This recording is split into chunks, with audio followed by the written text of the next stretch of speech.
Russia পৃথিবীর সবথেকে বৃহত্তম দেশ।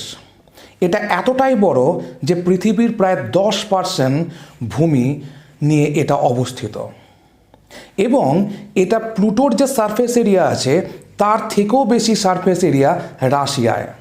1867 সালে তারা নিজেদের টেরিটরিগুলোকে ঠিকমতো মেনটেন করতে না পারার জন্য তারা কিছু টেরিটরি আলাস্কা এবং ইউএসএকে বেচে দেয়।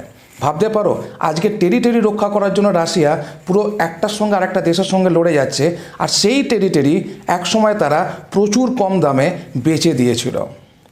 সবথেকে বড় কথা হলো যে ট্রান্স সাইবেরিয়ান রেলপথ এখানেই অবস্থিত এবং পূর্ব থেকে পশ্চিমে যদি একটা ব্যক্তি ভ্রমণ করে তাকে 12 বার ঘড়ির টাইম চেঞ্জ করতে হয়, বিকজ 12টা টাইম জোনের ওপরে এই রাশিয়া অবস্থিত। বুঝতেই পারছো কত বড় দেশ রাশিয়া।